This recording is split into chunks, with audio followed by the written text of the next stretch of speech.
அனைவருக்கும் வணக்கம். இது 10ஆம்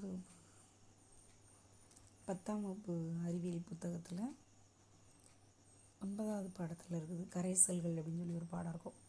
அதில் நமக்கு எல்லாம் இந்த அமிலங்கள் காரங்களில் வராது.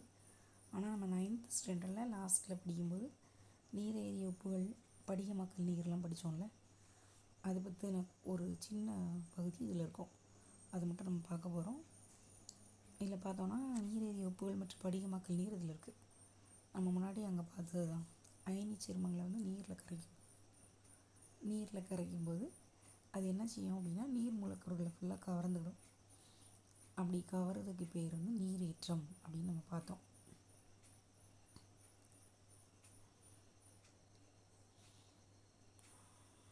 ஒரு செகண்ட். அது நீரேற்றம்னு சொல்லி நம்ம ஏற்கனவே பார்த்தோம். அதே மாதிரி அது படிகமாக மாறிடும். அந்த அயனி சேர்மங்கள் தெவிட்டிய கரைசல்லேருந்து குறிப்பிட்ட எண்ணிக்கையில் இருக்க நீர் மூலக்கூறு கூட சேர்ந்து படிகமாயிரும் அப்படின்னு பார்த்தோம். அந்த படிகத்துக்கு பயன்படுத்த நீர் மூலக்கூறுகள் இருக்குல்ல, அதோட எண்ணிக்கை தான் படிகமாக்கல் நீர் அப்படின்னு நம்ம பார்த்தோம். ஏற்கனவே பார்த்தோம். அந்த படிகங்களுக்கு பேர் நீரேறிய உப்பு அப்படின்னு பார்த்தோம். இது எல்லாமே நம்ம ஆல்ரெடி அங்கே பார்த்தோம். அதில் ஒரு டேப்லெட் கலம் கொடுத்துருந்தாங்க. அது ஃபில் பண்ணாமல் இருந்துச்சு. அது இங்கே இருக்கும். இப்படி நம்ம உப்பை வெப்பப்படுத்தும் போது படிகமாக்கல் நீரை இழந்து படிக உருவமற்றதாக மாறும். அல்லது அதே மாதிரி நிறத்தையும் இழந்து போயிடும். ஒருவேளை நிறம் இருக்கிற உப்பாக இருந்தால் அதை பற்றி தான் இதில் போட்டிருப்பாங்க. நம்ம அங்கே ஆல்ரெடி பார்த்தோம்ல, இந்த CuSO4 5H2O இருக்குதா. 5னா நம்ம பென்டா அப்படின்னு நாங்கள் பார்த்தோம் 9th. Copper 2 sulphate pentahydrate. இதுக்கு பொதுவான பேர் என்னென்னா மயில் துத்தம். நீல வெற்றியால்னு சொல்லுவாங்க. ஏன்னா காப்பர்னாலே நீல கலரில் இருக்குங்க, அதனால். அடுத்து மெக்னீஷியம் சல்ஃபேட் ஹெப்டாஹைட்ரேட். ஹெப்டானா 7H2O இருக்கிறதுனால இது ஹெப்டாஹைட்ரேட்டு. மெக்னீஷியம் சல்ஃபேட் இதுக்கு பேர் என்னென்னா எப்சம் உப்பு. மெக்னீஷியம் வந்தால் எப்சம், கால்சியம் வந்துச்சுன்னா ஜிப்சம். ஆனால் கால்சியம் வரும்போது இங்கே 2H2O தான் வரும். Calcium sulphate dihydrate. Carbon di சொல்கிறோம்ல, அது மாதிரி இங்கே டைஹைட்ரேட். 2 டைம் ஹைட்ரேட் ஆகுது. 2 நீர் மூலக்கூறு அதில் இருக்குது. அதுக்கு பேர் ஜிப்சம். அடுத்து அங்கேயே இது இருந்துச்சு. இரும்பு 2 சல்ஃபேட் ஹெப்டா இருந்தது. ஹெப்டானாலே நமக்கு என்னது 7 தானே. இப்போ 7H2. இரும்புக்கு நமக்கு தெரியும் Fu. சல்ஃபேட்னாலே SO4. அப்போ இதுக்கு வாய்ப்பாடு எழுதிடலாம், மூலக்கூறு வாய்ப்பாடு. இரும்புங்கிறதுனால இதுக்கு பேர் என்னென்னா பச்சை வெற்றியால். அடுத்து ஜிங்க். ஜிங்க்னா துத்தநாகம். வெள்ளை வெள்ளை வெற்றியால். ஜிங்க் Zன்னு சொல்லுவோம். சல்ஃபேட்டுக்கு SO4. ஹெப்டா இருக்கிறதுனால 7. அப்போது இதில் வித்தியாசமானது 2 தான். மயில் துத்தத்துக்கு பென்டா 5 வரும். அதுக்கப்புறம் ஜிப்சம். ஜிப்சம்ங்கிறது கால்சியம். ஜிப்சத்தில் G இருக்கா, ஜியோட ரிலேட்டிவ் Cன்னு வச்சுக்கோங்க. அப்போ Cயில் ஸ்டார்ட் ஆகும். Calcium sulphate dihydrate. இதுதான் அங்கே அந்த டேப்லெட் கலம் அங்கே இருக்கும். நம்ம அப்புறமா பார்ப்போம் அப்படின்னு கூட நான் சொல்லியிருப்பேன். அது அதோட கண்டென்ட் இதில் இருக்குது. அடுத்து நம்ம பார்த்தோன்னா இந்த மயில் துத்தம் இருக்குல்ல, அதை பற்றி கொஞ்சம் எக்ஸ்ட்ரா போட்டிருப்பாங்க. Copper sulphate pentahydrate. அதோட மூலக்கூறு வாய்ப்பாடு, அதோட பேர் நீல வெற்றியால் அல்லது மயில் துத்தம். இதில் 5 நீர் மூலக்கூறு இருக்குது. இது என்ன ஆகும் அப்படின்னா, அதே மாதிரி படிகமாக்கல் நீர் மூலக்கூறுகளின் எண்ணிக்கை 5. ஒரு வேளை கேட்கலாம். படிகமாக்கல் நீர் மூலக்கூறுகளின் எண்ணிக்கை 5. இது நீல வெற்றியாளுக்கு. வெள்ளை வெற்றியாளுக்கு 7, பச்சைக்கு 7, அப்புறம் எப்சத்துக்கு 7 தான். அப்படிதானே? எப்சம் 7, பச்சை 7, வெள்ளை 7. மயில் துத்தத்துக்கு 5, ஜிப்சத்துக்கு 2. அது ஞாபகம் வச்சுக்கணும். ஒரு வேளை கேட்கலாம்ல அது. அப்போ இதை வெப்பப்படுத்தும் போது என்ன செய்யணும்னா 5 நீர் மூலக்கூறுகளையும் இழந்து நிறமற்ற காப்பர் சல்ஃபேட்டாக மாறிடும். அதான் இங்கே போட்டிருப்பாங்க. வெப்பப்படுத்தி மறுபடியும் குளிர்விப்பாங்க. அப்போ இது என்ன செஞ்சிருது அப்படின்னா நீரற்ற காப்பர் சல்ஃபேட்டாக மாறி நீர் மட்டும் தனியாக வந்துடும். அதனால தான் நமக்கு அதில் என்ன இருக்காதுன்னா நிறம் இருக்குது. இது வெப்பப்படுத்தும் போது. இதே மாதிரி அடுத்து என்னென்னா, அந்த நிறமற்ற நீரற்ற காப்பர் சல்ஃபேட் உப்பு இருக்குல்ல, அதில் நம்ம தண்ணியை சேர்த்துட்டோன்னா மறுபடியும் தண்ணி சேர்த்து அல்லது குளிர வைக்கும்போது உப்பு வந்து மறுபடியும் என்ன செய்யும்னா நீல நிற நீரேறிய உப்பாக மாறும். வெப்பப்படுத்தும் போது கலர் இல்லாமல் மாறிடும். மறுபடியும் நம்ம தண்ணி சேர்க்கும்போது அல்லது குளிர் வைக்கும்போது திருப்பி அதே கலருக்கு வந்துடும். இதே மாதிரி மெக்னீஷியம் சல்ஃபேட் ஹெப்டாஹைட்ரேட், அதாவது எப்சம் உப்பு சொல்கிறோம். எப்சம் இதில் வந்து 7 மூலக்கூறு இருக்கும். படிகமாக்கல் நீர் மூலக்கூறுகளின் எண்ணிக்கை வந்து 7.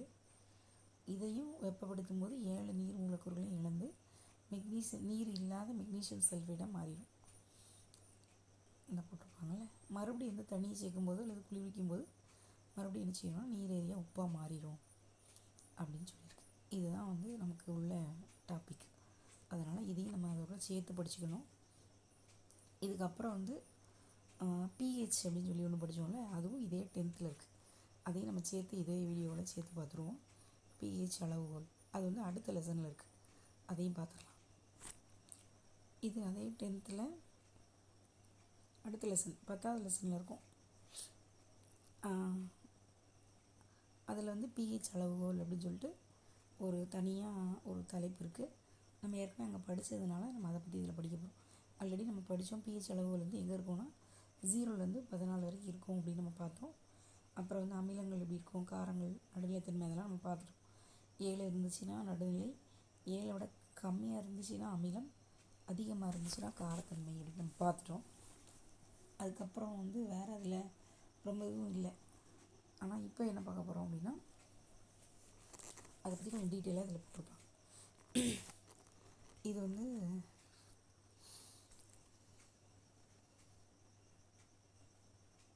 பிஹெச் அளவுகள் எதுக்கு யூஸ் ஆகுது அப்படின்னா, ஒரு கரைசலில் ஹைட்ரஜனோட அயனி செறிவை அளக்க உதவும்.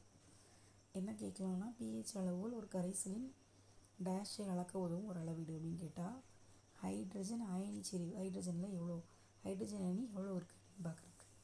இது நம்ம ஏற்கனவே பார்த்தோம். பிஹெச்ங்கிறது, பிங்கிறது ஜெர்மன் வேர்டு, பொட்டன்ஸ் அப்படிங்கிறது, அதாவது அதுக்கு அர்த்தம் என்ன அப்படின்னா அதிக ஆற்றல் அப்படின்னு நம்ம பார்த்தோம்ல, பவர், அதிக ஆற்றல் அப்படின்னு பார்த்தோம். இது போக எக்ஸ்ட்ரா இதில் என்ன கொடுத்துருக்காங்க அப்படின்னா, டென்மார்க் அங்கே உள்ள ஒரு உயிரி வேதியியல் பயோகெமிஸ்ட்ரி இருப்பார்ல, அந்த விஞ்ஞானி ஒருத்தர் தான் இதை வந்து முன்மொழிஞ்சிருக்காரு, இதை பற்றி சொல்லியிருக்காரு. அவர் பேர் என்னென்னா எஸ்பிஎல் சாரன்சன், எஸ்பிஎல் சாரன்சன் அப்படின்னு ஒருத்தர். வருஷம் என்ன அப்படின்னு பார்த்தோன்னா 1909. அதில் வந்து அவர் இதை பற்றி சொல்லியிருக்காரு. மற்றெல்லாம் நம்ம ஏற்கனவே பார்த்தது. இதை வந்து எப்படி போட்டிருக்காங்க, இது வந்து நம்ம இதில் இங்கே எக்ஸ்ட்ரா கொடுத்துருப்பாங்க. பிஹெச் வந்து எப்படி பண்ணலாம், -log base 10 H+ங்கிறது ஹைட்ரஜன் அயனி அப்படின்ட்டு. அடுத்தது எதுக்கு எவ்வளோ பிஹெச் லெவலுங்கிறது இதில் கொடுத்துருப்பாங்க. இப்போ நம்ம பார்த்தோன்னா ஹெச்சிஎல்லில் பிஹெச் அளவு வந்து 0, அது 4% HCl இருந்தால் 0. இப்போ நமக்கு அந்த HCl வயிற்றில் வந்து அமிலம் சுரக்கும்ல இறப்பையில், அந்த HCl வந்து 1, எலுமிச்சைச்சாறு 2, வினிகர் வந்து 3. வினிகரில் அசிட்டிக் அமிலம் இருக்கும், அது 3. ஆரஞ்சு பழத்தில் 3.5 இருக்குது. சோடா நீர் திராட்சையில் 4 இருக்குது. புளித்த பாலில் 4.5, நல்ல பாலில் 5, மனிதனின் உமிழ்நீரில் 6லேருந்து 8, தூய நீர் வந்து 7. அடுத்து தக்காளி சாறு நம்ம பார்த்தோன்னா 4.2, காஃபி வந்து 5.6, ரத்தத்தோட பிளாஸ்மா வந்து 7.4, முட்டையோட வெள்ளைக்கரு 8, கடல் நீர் 8, சமையல் சோடா 9, அமில நீக்கி 10, அம்மோனியா நீர் 11, சுண்ணாம்பு நீர் 12, வடிகால் சுத்தமாக்கும் பொருள் 13, எரிசோடா NOH 14, மெக்னீஷியா பால்மம் 10. இப்போ இதில் வந்து 7 விட கம்மியாக இருக்கிற எல்லாமே வந்து அமிலம், கரெக்டாக 7 இருக்கிறது வந்து நடுநிலை, அடுத்து வந்து 7 விட அதிகமாக இருக்கிற எல்லாமே காரம். இதை வந்து நம்ம இதை வச்சு கண்டுபிடிச்சிக்கலாம். எப்படின்னாலும் கேட்கலாம்.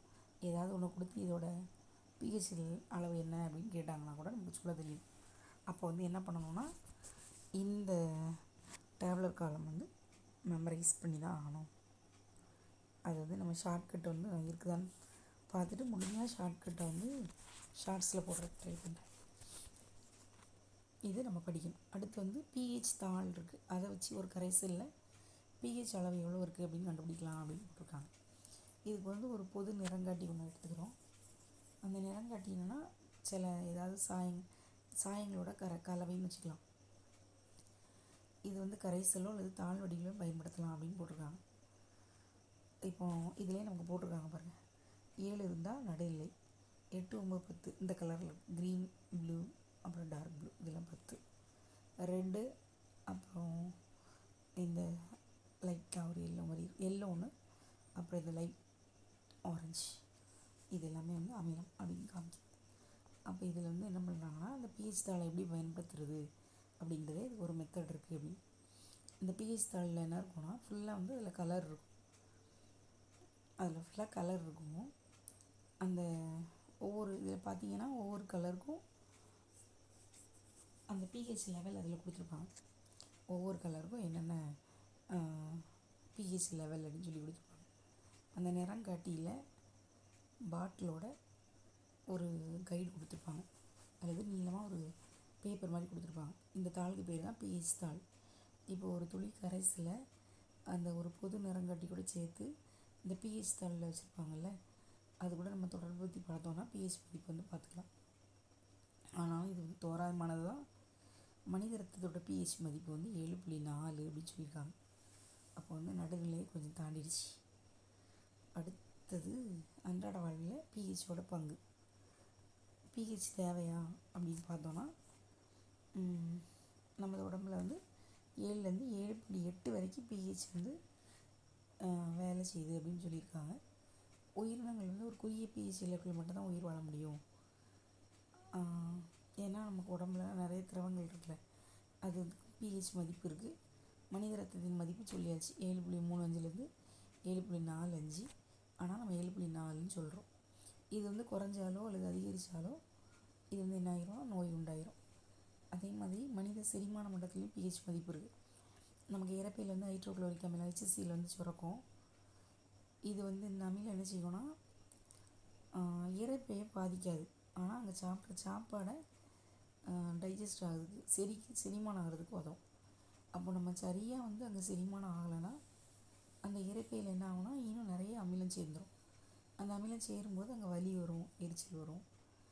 அங்கே இருக்கிற அந்த HClோட மதிப்பு என்ன அப்படின்னா 2. இரைப்பையில் முதல் எழுத்து இருக்கா, 2 அப்படின்னு வச்சுக்கலாம். அடுத்து வந்து பிஹெச் மாற்றம் வரும்போது பற்கள் வந்து சிதையும். மனிதனோட உமிழ்நீரோட மதிப்பு என்னன்னு பார்த்தோன்னா 6.5லேருந்து 7.5 வரைக்கும். இது நான் எப்படி ஞாபகம் வைப்பேன்னா, நமக்கு பல்லாம் பார்த்திங்கன்னா முன்னாடி பல் ஒரு 6 பல் தான் நல்லா தெரியும். அப்படி ஞாபகம் வச்சோன்னா ஈஸியாக இருக்கும். இப்போ 6.5லேருந்து 7.5 வரைக்கும் இருக்குது. அப்போ பற்களோட மேற்பரப்பில் கால்சியம் பாஸ்பேட் அப்படிங்கிற ஒரு கடினமான ஒரு பொருள் இருக்குது. உமிழ்நீர் வந்து 5.5க்கு கீழே வரும்போது பற்களோட மேற்பரப்பில் அந்த எனாமல் வந்து பாதிக்கப்படும். உமிழ்நீரோட மதிப்பு குறையும் போது 6.5லேருந்து 7.5 வரைக்கும் வர்றது 5.5க்கும் கீழே போயிடுச்சுன்னா அந்த எனாமல் வந்து பாதிக்கப்படும். இதை தான் நம்ம என்ன சொல்கிறோன்னா பற்சிதைவுன்னு சொல்கிறோம். அதனால தான் நம்ம யூஸ் பண்ணுற பற்பசைலாம் வந்து டூத்பேஸ்ட்லாம் வந்து காரம் தான் இருக்கும், காரத்தன்மையில் தான் இருக்கும். ஏன்னா அந்த அதிகமான அமிலத்தன்மை அது நடுநிலையாக்கிடும். அடுத்து மண்ணோட பிஹெச் வந்து ரொம்ப முக்கியம். ஏன்னா விவசாயம் பண்ணுறதுக்கு இதில் பார்த்திங்கன்னா சிட்ரிக் அமிலம் இருக்கிற பழம் வந்து அந்த மரம்லாம் வந்து காரத்தன்மை இருக்கிற மண்ணில், நெல் பார்த்தோன்னா அமிலத்தன்மை உள்ள மண்ணில், கரும்பு வந்து நடுநிலைமை தன்மை கொண்ட மண்ணில் வளரும்.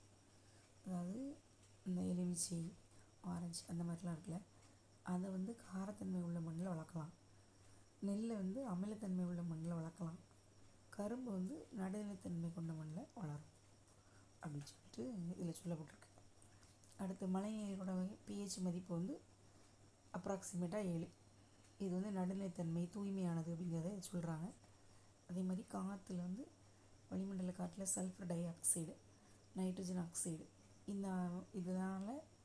எதனால் அப்படின்னா sulphur dioxide, nitrogen oxide, இதனால் அங்கே இந்த காற்று வந்து மாசுபடும் போது அந்த காற்றும் மழைநீரும் சேர்ந்து வரும்போது ஒருவேளை பிஹெச் லெவல் வந்து 7ஓட கம்மியாகும். அப்போ பிஹெச் லெவலை 7ஓட கம்மியாக, மழைநீரில் பிஹெச் லெவலை 7ஓட கம்மியாக்குறதுக்கு எதெல்லாம் சஃபர் பண்ணுது அப்படின்னா சல்ஃபர் டை ஆக்சைடும் நைட்ரஜன் ஆக்சைடும். அப்படி ஆகும்போது தான் அந்த மலையை தான் நம்ம என்ன சொல்கிறோம்னா அமிலமலைன்னு சொல்கிறோம். அப்போ அமிலமலை எப்போ வருதுன்னா pH 7 கம்மியாகும்போது. அது ஏன் கம்மியாகுதுன்னா sulphur dioxide nitrogen oxide இது ரெண்டும் அங்கே காற்றுல கலந்துருக்கும்.